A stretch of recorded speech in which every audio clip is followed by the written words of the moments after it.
இதுவரையும் உங்களுக்கு மெலிசான square tip மெலிசான தகரத்தை weld அடிக்க தெரியலனா இந்த வீடியோ ஃபுல்லா பாருங்க. இந்த மாதிரி தகரம் இந்த மாதிரி ஸ்கொயர் டிப்ல ஃபுல்லா எப்படி வெல்ட் அடிச்சு காட்டுறது இந்த வீடியோ மூலமா நீங்க கத்துக்க போறீங்க. முதல்ல ஒரு தகரத்துல எப்படி ரன் இழுக்கலாம், பிகினர்ஸா இருந்தீங்கன்னா ரன் எப்படி இழுக்கிறதுக்கு கொஞ்சம் முறை இருக்கு. அந்த முறையான டிப்ஸ் வந்து இந்த வீடியோ மூலமா ஃபுல்லா பார்க்க போறீங்க. இப்போ இந்த மாதிரி நீங்க ஸ்கொயர் டிப்ல வெல்ட் அடிக்கக்குள்ள நீங்க என்ன தவறு பண்ணீங்க, வெல்டிங் பிகினர்ஸ் நீங்க என்ன தவறு பண்ண போறீங்கன்றத நான் இந்த வீடியோல சொல்றேன்.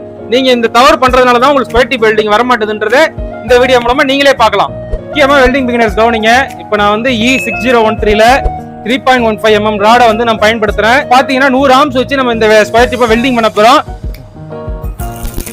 இப்போ பாத்தீங்கன்னா இந்த மாதிரி டேக்கா போட்டு நான் செட் பண்ணிட்டேன். இப்போ நீங்க கவனிக்கிறது பிகினர்ஸ் நீங்க என்ன தவறு பண்றீங்கன்றதை இப்போ பார்ப்போம். இப்போ பிகினர்ஸ் என்ன தவறு பண்றீங்கன்னு உங்களுக்கு நல்லாவே தெரிஞ்சிருக்கும். ஒரு ஸ்கொயர் டிப்பை எடுத்த உடனே ஃபுல்லா ரன் அடிக்க ட்ரை பண்ணக்கூடாது. நான் அடிச்ச வெல்டிங் நல்லாவே பார்த்துருப்பீங்க. நான் எப்படி கையை